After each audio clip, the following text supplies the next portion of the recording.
I never imagined that at 62, I would be living alone in this house. As I ascend the stairs every evening, I can't help but think of all the generations of my family who have done the same thing as I run my fingertips down the sleek wooden railing. I've spent the most of my life in this Maple Street home, which has been in my family for more than a century. My husband Robert left me for his 25-year-old secretary 20 years ago. My name is Caroline Mitchell. Tommy, our son, was just 12 years old at the time. As if it were yesterday, I can still clearly recall the day Robert informed me he was leaving. He was standing in our kitchen, fiddling with his wedding band, while avoiding eye contact. "I apologize, Caroline." His voice was hardly audible above a whisper as he uttered, "I never meant for this to happen." My knuckles grew white as I stood there, holding onto the kitchen counter. "Robert, does she bring you joy?" Trying to speak steadily, I asked. He nodded without turning to face me.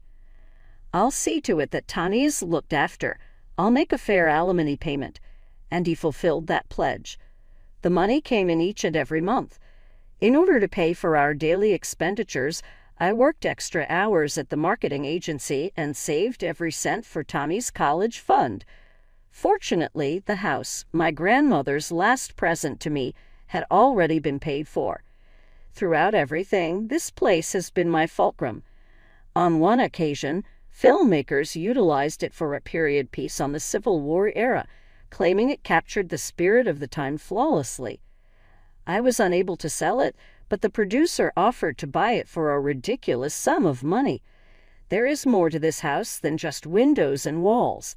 It's my narrative, my heritage. I put myself into my career and parenting Tommy when Robert left. Having a date, it never seemed right.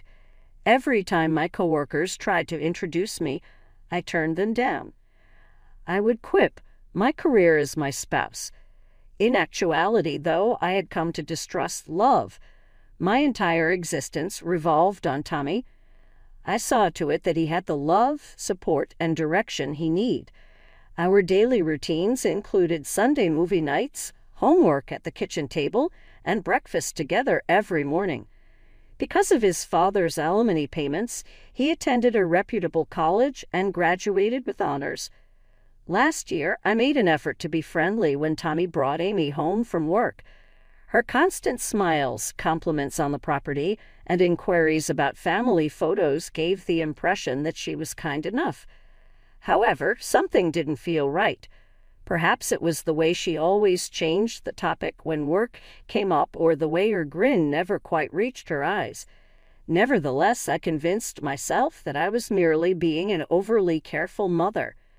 Over supper one evening, Tommy declared, "Mom, we're getting married." I remember forcing a smile and hugging them both, pushing down the nagging feeling in my gut. "I'm so happy for you both," I said. And I meant it, or at least I wanted to mean it. The wedding was small, but lovely. I sat in the front row watching my boy promise his life to this woman I barely knew. Robert was there too with his new family, wife number 2 and their teenage twins. We nodded politely to each other, but didn't speak. Everything seemed fine at first. They got an apartment across town, both working at the same tech startup. I'd have them over for dinner sometimes, watching how Amy would inspect everything in the house with those calculating eyes of hers. But I never imagined how quickly things would change, or that my peaceful life was about to be turned upside down. I was at work when I got the call from Tommy. His voice was shaking, and I could tell he'd been crying. "Mom, they're laying off half the company. Both Amy and I, we're being let go." My heart sank. I knew how hard it was to lose a job. I'd seen enough colleagues go through it over my years in marketing. "Take a deep breath, honey. Tell me what you need. We won't be able to make next month's rent," he said, his voice barely above a whisper. "Our savings, they're pretty much gone." After some quick calculations, I transferred enough money to cover 3 months of rent for their apartment. It wasn't a small amount, but I had some savings, and this was my son. This should give you both time to find new jobs, I told him. The weeks that followed were a mix of hope and disappointment. Tommy landed a new position at a smaller company, but the salary was significantly lower than what he'd been making before. Amy, on the other hand, well, I tried not to judge, but her job search seemed half-hearted at best. When I'd visit them, I'd often find her scrolling through social media instead of job listings.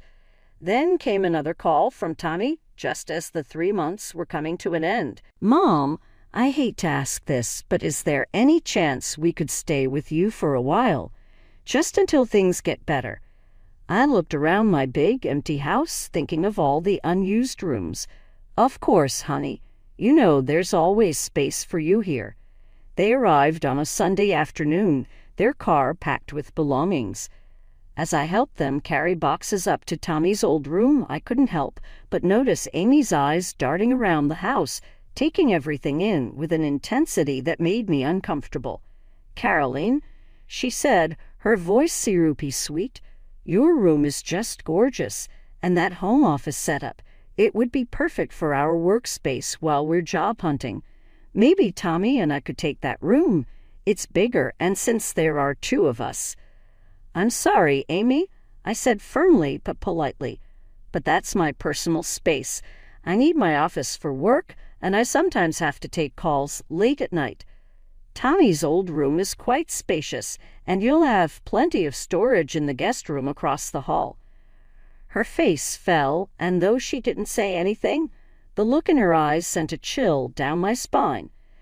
She pursed her lips and turned away, dragging her suitcase up the stairs with more force than necessary. Tommy gave me an apologetic smile. "Thanks for this, Mom. We really appreciate it." Life settled into a new routine, or at least that's what I tried to tell myself. Every morning I'd get up at 6 o'clock, make coffee, and head to work. Tommy would leave around the same time for his new job. Amy would still be asleep. I tried not to think about it too much during those first few days. "She's probably still applying for jobs online," I told myself. But as the days went by, a pattern emerged that was impossible to ignore. Each evening, when I returned from work, I'd find her exactly where she'd been that morning, sprawled on my living room couch, phone in hand, surrounded by empty snack bags and coffee mugs.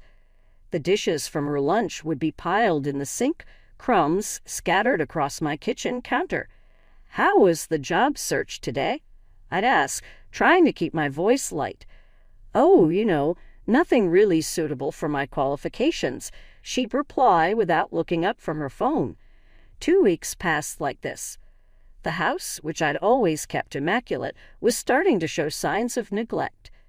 Dust gathered on the furniture, dishes piled up, and laundry overflowed from the hampers. After a particularly long day at work, I decided it was time for a gentle conversation. We were sitting at dinner, a meal I prepared after cleaning the kitchen first. I cleared my throat nervously. "Amy, honey," I began, keeping my voice as gentle as possible. "I was thinking, since you're home during the day, maybe you could help out a bit with the housework. Just until you find a job, of course." The change in her expression was instant. Her fork clattered against the plate, and her eyes welled up with tears. "I knew it," she cried, turning to Tommy. "I knew she'd try to turn me into her maid. Just because I'm temporarily unemployed doesn't mean I should be your mother's servant." I sat there, stunned. "Amy, that's not what You've been looking down on me since day one," she interrupted, full-on sobbing now. "You think I'm not good enough for your precious son or your precious house? Amy, please, I didn't mean..." But she was already pushing back her chair, running from the table with dramatic flair. Tommy stood up, his face dark with anger. "Mom, I can't believe you'd be so cruel to Amy. She's going through a really tough time right now." After that night, things got even worse. I still did all the cooking and cleaning, while they ordered takeout and left their empty containers wherever they finished eating. Out of habit, or maybe hope, I'd still call them to join me for dinner when I cooked. They'd come down, eat without a word, and leave their dirty dishes on the table. The weeks dragged by, each day feeling longer than the last. The sound of the TV from the living room had become a constant backdrop to my home life, along with the gentle tap-tap of Amy's fingers on her phone screen. Tried to stay out of her way, spending more time at the office than necessary, but the situation weighed heavily on my mind. One morning, during our weekly department meeting, our HR director mentioned they were looking for an office manager. My ears perked up immediately. "What's the starting salary?" I asked as casually as I could. "$45,000 to start," she replied, "but there's room for growth. We promote from within whenever possible." I thought about Amy's resume. She had a business degree and had worked in administration before. This could be perfect. I spent my lunch break drafting a careful text to Amy about the position, but then deleted it. This was the kind of news better delivered in person. I left work early that day, my heart light with hope. Maybe this could be the solution to our problems. I found Amy in her usual spot on the couch, scrolling through her phone. A half-eaten bag of chips lay on the coffee table, crumbs scattered across the surface. "Amy," I said, trying to keep my voice bright and encouraging, "I have some good news. There's an opening at my company for an office manager. It's entry level, but there's real potential for advancement. The starting salary is decent, and I could drive you to work. We could commute together." She shot up from the couch, sending the chip bag flying. "Are you serious right now? An office manager. Do you know what my qualifications are?" I just thought. "You thought what?" "That I'd be happy to fetch coffee and organize paper clips." Her voice was rising with each word. "I have a business degree. I was a project coordinator." "Amy, please, I didn't mean—" "Oh, I know exactly what you meant." She was practically shrieking now. "You think I'm a freeloader. You think I'm lazy. You can't stand the fact that I'm not working, so you're trying to force me into some degrading position." Just then, Tommy walked through the front door, his timing impossibly bad. "What's going on?" he asked, looking between us. Amy rushed to him, tears streaming down her face. "Your mother just insulted me again. She thinks I'm a freeloader. She's trying to force me to take some menial job as an office manager." I stood up, my hands shaking. "Tommy, that's not true. I was just trying to help. There's an opening at my company, and I—" "Mom, stop." Tommy's voice cut through the room like a knife. "Why do you always have to do this? Why can't you just leave Amy alone?" "Do what?" I asked, genuinely confused. "I'm just trying to help." "Help?" Amy scoffed through her tears. "You're trying to humiliate me?" She ran up the stairs, her dramatic sobs echoing through the house. Tommy gave me a look of pure disappointment. "I never thought you could be so difficult to live with, Mom," he said, shaking his head. "You're constantly starting drama. It's like you can't help yourself." He followed his wife upstairs, leaving me standing alone in the living room. I sank back into my chair, my half-finished coffee growing cold in my hands. "Starting drama," I whispered to myself, the words tasting bitter in my mouth. In all my 62 years, no one had ever accused me of being dramatic. The days turned into weeks, and I learned to keep my mouth shut about the job situation. The mere mention of work would make Amy's eyes narrow dangerously, so I stopped bringing it up altogether. It was easier that way, even if it meant watching her waste her days away on my couch. Things changed when Tommy got his first big commission at work. Suddenly, Amy was going out more often, returning with shopping bags from expensive boutiques and fresh manicures that probably cost more than our weekly grocery bill. Not once did she think to pick up laundry detergent or paper towels. Those mundane household items remained my responsibility. I kept hoping that with Tommy's improved income, they'd start looking for their own place. Each morning, I checked the local rental listings on my phone, imagining them finding a nice apartment across town. But they seemed perfectly content to stay put, making themselves more and more at home in my house. One evening, I came home to find Amy excitedly chatting on her phone in my living room. "Oh my God, yes, the house is absolutely perfect for a party," she was saying. "You should see the vintage chandelier in the dining room. It'll look amazing in photos." I sat down my briefcase, my stomach already nodding. "What party?" She hung up and turned to Tommy, who had just walked in. "Babe, we should definitely have our anniversary party here. Can you believe it's been almost 2 years? Where exactly are you planning to have this party?" I asked, though I already knew the answer. "Here, of course," Amy gestured around my living room. "This house is gorgeous, Caroline. All our friends will love it. I'm thinking we could set up the bar in the foyer and maybe move some furniture around in the living room to create a dance floor." "Shouldn't you have asked me first?" I interrupted, trying to keep my voice level. But Amy was already scrolling through her phone. "We should invite the Hendersons and maybe that new couple from your office, Tommy. Oh, and we absolutely need to call that catering company we use for New Year's." I turned to Tommy, hoping he'd say something, but he was nodding along with his wife's plans, a smile on his face. Later that evening, I cornered Tommy in the kitchen. "Mom, I know what you're going to say," he started, "but it would mean so much to Amy. She's been feeling down lately, and this would really lift her spirits. This is my house, Tommy. You can't just decide to throw a party here without asking me first." "Please, Mom." He gave me that look, the same one he used to give me when he wanted extra dessert as a child. "I promise we'll take care of everything. I'll even hire a cleaning service to come in afterward. You won't have to lift a finger."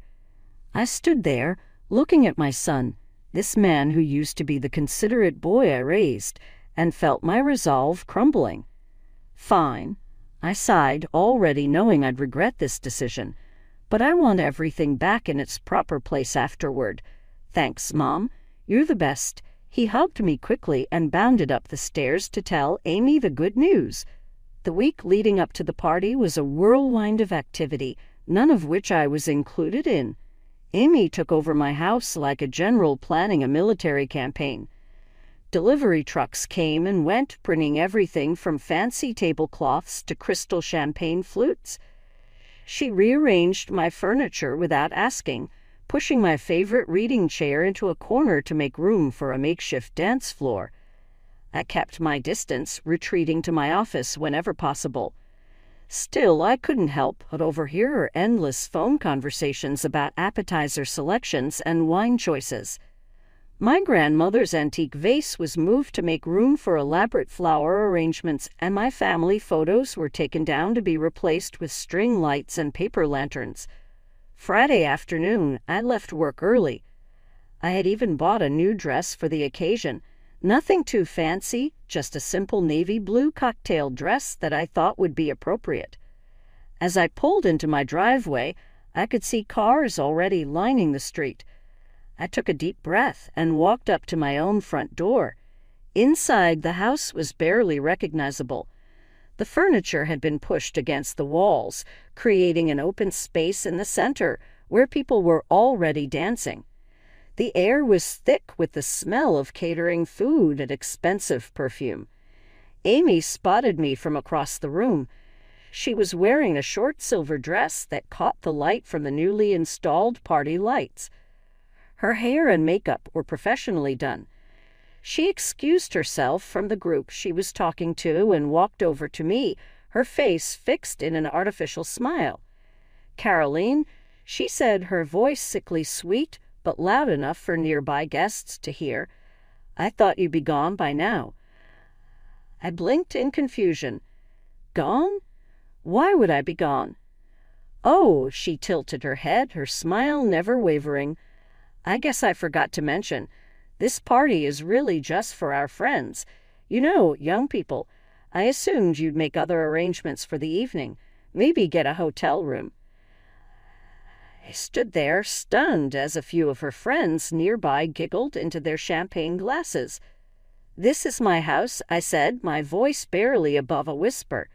"Yes, and you've been so generous letting us use it," Amy said, patting my arm condescendingly. "But you have to understand, having someone's mom at an anniversary party is kind of a buzzkill." I looked past her to Tommy, who was standing nearby watching this exchange. Surely he wouldn't allow this. Surely he would step in and defend me. "Mom," he said, walking over, "Amy's right. This is really more of a young people's party. It might be better if you weren't here." In that moment, something inside me, something that had been stretching thinner and thinner over the past months, finally snapped. Without a word, I turned and walked up the stairs. Behind me, I could hear Amy's smug voice. "See, I knew she'd be reasonable about this. She's probably just gone to pack an overnight bag." I entered Tommy's old room, their room now, and pulled their suitcases from under the bed. My hands were steady as I began emptying drawers, folding nothing, just throwing their clothes into the bags. Designer dresses, expensive suits, all the things they'd bought with Tommy's new salary, into the suitcase as they went.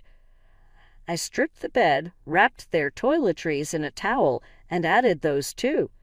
The music thumped below as I dragged the heavy suitcases down the stairs, one in each hand. The sound of them bumping against each step drew everyone's attention. The crowd parted as I entered the living room, faces turning from their conversations to watch the scene unfold. "Mom," Tommy's voice cracked. "What are you doing?" I dropped the suitcases in the middle of the makeshift dance floor. "You're leaving now. The party's over." Amy's face contorted with rage. "What the hell do you think you're doing?" She screamed, "You can't do this. This is my house." I said, my voice deadly calm, "You have exactly 5 minutes to leave before I call the police and have you removed for trespassing." "Mom, come on." Tommy laughed nervously. "You're joking, right?" I pulled out my phone. 4 minutes. The guests began shuffling toward the door, muttering among themselves. Some were already calling Ubers. "You deranged old fool." Amy stepped toward me, her finger pointed at my face. I moved so quickly it surprised even me, closing the distance between us until we were nose to nose. "Call me one more name," I said, my voice low and dangerous, "and I'll show you exactly how much fight this old fool has left in her. Try me." The color drained from Amy's face. She stumbled backward, grabbing the nearest suitcase. Tommy stood frozen for a moment before reaching for the second bag. "Mom," he started. "Get out." They walked to the door, Amy still muttering curses under her breath. Tommy looked back once, but I had already turned away, beginning to take down the tacky decorations they'd hung on my walls. After they left, I surveyed the abandoned party scene. Tables loaded with untouched food, half-empty champagne glasses scattered everywhere. My grandmother's vase was thankfully still intact. I began boxing up the catering trays. The local homeless shelter was still open. At least some good could come from all this food. The weeks after the party passed quietly, too quietly, perhaps. But after months of chaos, the silence in my house felt like a blessing. I put everything back in its proper place. My reading chair returned to its spot by the window, my family photos back on the walls, my grandmother's vase centerpiece on the dining room table. News travels fast in small towns. Sarah, my friend who works in real estate, told me. Tommy and Amy had rented a 2-bedroom apartment in the new complex across town. "Funny thing," she said over coffee one morning. "Janet from the leasing office is an old friend. She says they almost didn't pass the credit check, but Tommy's new salary just barely got them approved." I sipped my coffee and said nothing more. Stories trickled in. Martha, whose niece lives in the same building, reported that the property manager had already given them 2 warnings about the state of their apartment during routine inspections. "The place is a mess," Martha confided, shaking her head. "Garbage piling up, dishes in the sink for days. Sound familiar?" I just nodded, remembering my own kitchen during their stay. Then came word of the arguments. They weren't exactly subtle about it. The neighbors could hear them through the walls. Amy screaming about Tommy's pathetic salary, how she was sick of living in a dump, how none of her friends had to live like this. Tommy firing back about her refusing to work, to cook, to clean, to do anything at all, really. "They say she throws things sometimes," my friend Linda whispered during our weekly lunch. Tommy was seen sleeping in his car one night last week. Each story made my heart ache a little, not for Amy. I was done wasting sympathy on her. But for Tommy, he was still my son despite everything. My finger hovers over his number when I occasionally pick up the phone, but I always put it down again. This is his road to follow and the lesson he needs to learn. Now the house feels different. Yes, it's peaceful, but it's also waiting. No, the narrative doesn't finish here. I occasionally gaze at the pictures on the wall while sipping tea in my reading chair. Tommy and I at the beach when he was 10 years old, his graduation, and his first baseball game. The young boy who used to run to me with shattered toys and injured knees is someone I remember, believing that anything might be fixed by Mom. But I can't help him with this. He must see it for himself in order to comprehend who he has become and to return to the person I brought up. I'll be in our family's house until then, keeping his room prepared in case something comes up. For my son, not for Amy. That bridge is utterly destroyed. I'll be here when he's prepared to apologize, communicate, and start over. Meanwhile, I'm taking back my life. I took weekend painting classes, joined a reading group, and even adopted a kitten from the neighborhood shelter. Oliver is his name, and he's a great companion. He purrs happily while I read in the evenings, neither of us feeling the need to fill the void with meaningless chatter. As usual, life continues on. Tommy will also know where to locate me when he's ready.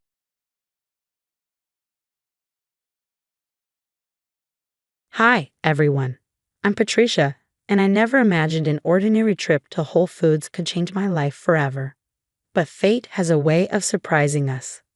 There I was, inspecting avocados for ripeness, when I accidentally backed into someone's shopping cart. "Oh my God, I'm so sorry," I stammered, turning to apologize. Warm brown eyes met mine, framed by a kind smile that crinkled at the edges. "No worries," he chuckled, steadying himself against the cart. "I was totally in your blind spot." That's when I noticed his prosthetic leg, though it wasn't what held my attention. It was the way he smiled, effortlessly disarming. "I'm Rick," he said, extending a hand. "And you must be the avocado whisperer." I laughed, feeling a blush creep up my cheeks. "Patricia," I replied. "And trust me, I'm terrible at picking them. I just pretend to know what I'm doing." What started as a chance encounter turned into an hour-long conversation in the produce section. Rick was a software engineer working on his own startup, and he seemed genuinely fascinated by my work as a physical therapist at Boston Rehabilitation Center. When I mentioned my profession, his grin widened. "A physical therapist? My mom's going to love this," he joked. "She's been trying to set me up with medical professionals for years. Says they'll understand my situation better." That's how I first heard about Karen Anderson. 2 weeks later, I met her at her elegant Beacon Hill townhouse. Karen wrapped me in a warm embrace the moment I stepped through the door. "Rick's told me so much about you, sweetheart. A physical therapist. What a blessing." "Thank you, Mrs. Anderson," I replied, glancing around at the stunning decor. "You have a beautiful home." "Oh, please, call me Karen. Or better yet, Mom," she said with a wink at Rick. "I have a feeling you'll be around for a while." She was right about that. Rick and I fell hard for each other. His disability, the result of a childhood car accident, never defined him. It only made him more determined. His tech startup took off, and I thrived in my career. Within a year, we bought our dream home in Newton, a charming colonial with a wraparound porch. Karen was ecstatic, offering to help decorate. "Darling, those curtains simply won't do. Let me call my interior designer," she insisted. She dropped by often, unannounced, with groceries or new home accessories. "The kitchen would look much better if you arranged the appliances this way," she'd say. Or, "That paint color doesn't match the neighborhood aesthetic." One night, after she rearranged our entire living room, I mentioned it to Rick. "Your mom's very involved," I said gently. "She's just excited," he replied, pulling me close. "It's been just us since Dad died, and she can be a bit overwhelming with her love. Thank you for being so patient." I smiled and nodded, brushing away the slight unease in my stomach. She was just being helpful, right? Karen even took charge of our wedding planning. "You focus on your career, sweetie," she said, patting my hand. I know exactly what my Rick would want for his special day. Looking back, I should have noticed how she emphasized my Rick, or how her smile didn't quite reach her eyes.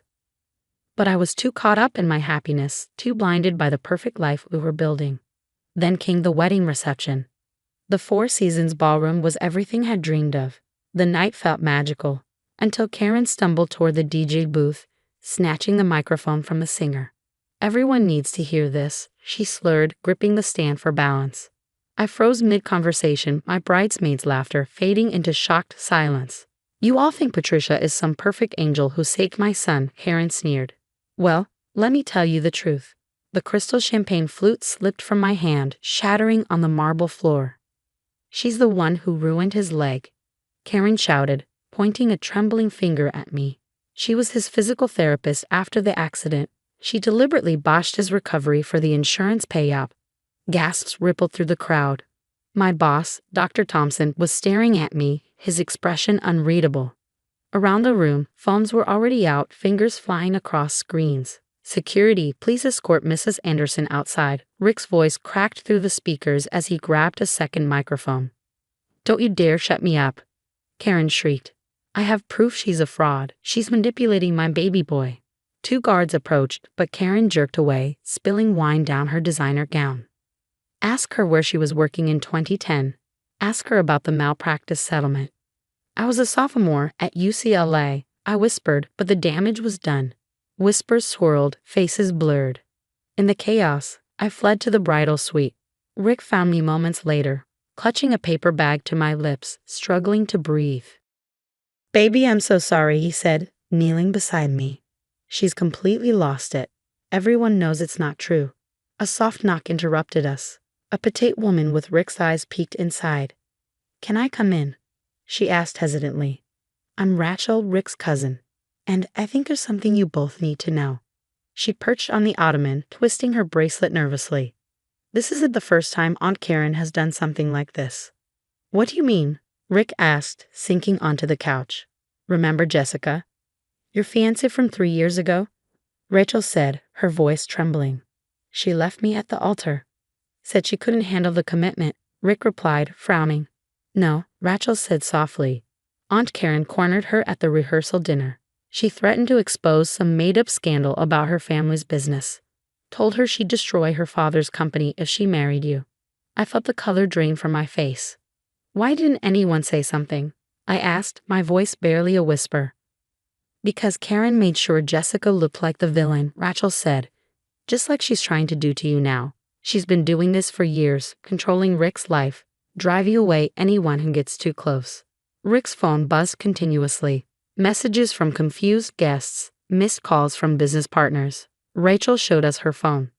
"She's already posting about it on Facebook, calling for an investigation into the rehabilitation center." "This is insane," Rick muttered, running his hands through his hair. "I never even had a physical therapist in Boston. My rehabilitation was in Chicago." "I have more," Rachel said, leaning forward, her voice steady but serious. "A lot more. And if you're ready to hear it, I think it's time you both knew exactly what kind of person Karen Anderson really is." Commotion outside drew our attention. Through the window, we saw Karen in the parking lot, arguing with police, waving papers, and pointing at the building. "She's trying to file a formal complaint," Rachel sighed. "But this time, her lies are going to catch up with her. I promise you that." Looking at Rick's devastated face, I realized that our perfect wedding day had just become ground zero for a war I never saw coming. But watching Karen's erratic performance in the parking lot, I had a sinking feeling that she just made her biggest mistake yet. Back at home, Rick sat in stunned silence, staring at the stack of mail Rachel had retrieved from Karen's house. Investment statements, insurance policies, and bank documents, all addressed to him, but hidden in his mother's study. "That's not even half of it," said Thomas, his father's former business partner, spreading more papers across our dining room table. "Your father left you controlling interest in Anderson Tech," Thomas explained. "Karen was only supposed to act as a temporary trustee until you turned 25. "I'm 32, Rick said, his voice shaking. "She told me Dad left everything to her, that I only got a monthly allowance because that's what he wanted." "She forged your signature on these documents," Thomas said, pointing to transfer papers, "moved millions into offshore accounts and used your disability as leverage, claiming you weren't capable of managing the fortune." My phone buzzed. Another email from the hospital board. I sighed, showing Rick the message. "They're suspending me next week," I said. "Karen's convinced them I'm a liability." Rachel scrolled through her phone and shook her head. "Look what she just posted in the Boston Business Forum." The post detailed Rick's supposed severe PTSD and cognitive issues stemming from his childhood accident. The comments were already piling up, potential investors expressing concern about backing his company. "Your mother's systematic," Thomas said, shaking his head. "She's trying to make you both look unstable and incompetent." The phone rang, startling us. It was the hospital's emergency line. "Mrs. Anderson was just admitted with severe chest pains," the nurse said. "She's asking for Rick." Rick grabbed his keys immediately. "Wait," Rachel said, locking the door. "Call the hospital directly." One phone call revealed the truth. Karen had never been admitted. But by the time we realized her deception, Rick had already missed his investor meeting. His biggest backer pulled out, citing concerns about leadership stability. "She cost us the Series B funding," Rick said, slumping into a chair. 2 years of work, gone. "Look at these bank statements," Thomas said, pointing to suspicious transfers. "She's been siphoning money from your trust fund into her personal accounts for years." "Using your social security number," Rachel added. "And if something else. Remember how she claimed she paid for your surgeries?" Rick nodded, his expression wary. "The insurance documents show your father's policy covered everything." Karen had pocketed the donations from Rick's accident fund, a betrayal that became just one piece of a much larger puzzle. The doorbell rang, interrupting our tense discussion. A courier handed me a thick envelope. Inside were medical records Karen had sent to my licensing board, supposedly proving my negligence. But the dates didn't match and the signatures were clearly forged. "She's getting sloppy," Thomas muttered, gathering the evidence. "These forgeries, the fake hospital emergency, the social media posts, she's leaving a trail." "What do we do?" I asked, watching Rick stare silently at his father's old photos on the mantel. "We don't do anything," Rachel said with a grim smile. "Karen's already done enough." "These documents," Thomas said, holding up the forged papers, "are going straight to the FBI's Financial Crimes Unit. An anonymous tip. Let's see how she handles real investigators asking about fraud and identity theft." "She'll claim she was protecting me," Rick said bitterly. "Not this time." Thomas pulled out a final document, your father's original will. "I kept a copy in my personal safe. Wait until the authorities see how different it is from the one Karen probated." Looking at the evidence spread across our table, years of theft, lies, and manipulation laid bare, I realized that Karen's greatest weapon had always been our silence. But now, her desperation to destroy us had created a paper trail that would finally bring her down. "Turn on the news," Rachel's excited voice came through the phone. The TV lit up with breaking news footage of Karen being escorted from her real estate office in handcuffs. Her designer suit clashed sharply with the FBI windbreakers surrounding her. "Mrs. Anderson is charged with multiple counts of fraud, identity theft, and embezzlement," the reporter announced. Sources say the investigation began after suspicious activity was detected in offshore accounts linked to Anderson Tech. Rick squeezed my hand as his mother's mugshot appeared on the screen. "I can't believe it's finally over," he said quietly. The following weeks brought an avalanche of revelations. Karen's obsession with destroying me had led her to bribe a hospital clerk for access to patient records, attempting to fabricate evidence of negligence. The clerk reported her, triggering a broader investigation. The feds found everything, Thomas explained during a meeting with prosecutors. Tax evasion, embezzlement from Rick's trust fund, even insurance fraud from the donations she collected after his accident. Karen's real estate empire crumbled as clients fled.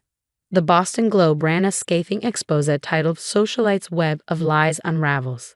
Her country club membership was revoked, and former friends pretended they'd never known her. 15 years, Rick mumbled after the sentencing. She'll be in prison for 15 years. The restitution hearing is next week, Rachel reminded us. They're seizing her assets to repay what she stole from you. We used the recovered funds to launch the Anderson Wilson Foundation, a nonprofit dedicated to helping people with disabilities access rehabilitation services and career support. Rick's tech company shifted its focus to developing affordable prosthetics, while I continued my work at the Rehabilitation Center, now as director. 6 months later, I received a letter from the prison. The shaky handwriting was unmistakably Karen's. "I did it all for Rick. You'll never understand a mother's love." I dropped the letter into the shredder without finishing it. The foundation approved 10 new scholarships today. Rick announced that evening, his prosthetic leg propped on our coffee table. Kids who couldn't afford physical therapy before. And guess who called? I said, grinning, "Jessica, your ex-fiancée. She's joining our board of directors." Through the window, the lights of the foundation's new building glowed against the Boston skyline. Somewhere in a federal prison, Karen sat in a gray cell, stripped of her designer clothes and social status, while we turned her decades of harm into hope for others. "Ready for the gala tonight?" Rick asked, adjusting his tie. "The governor's attending." "Let me guess." I smirked. "Mom won't be making it to this party." "Nope," he laughed, pulling me close. "But I hear the prison cafeteria serves excellent rubber chicken." We had taken Karen's poison and turned it into medicine. Her destruction became the foundation of something greater. As we walked hand in hand to the gala, I realized that some happy endings don't come from forgiveness, they come from finally breaking free. What would you do if a mother-in-law tried to destroy your career with false accusations? Share your thoughts below.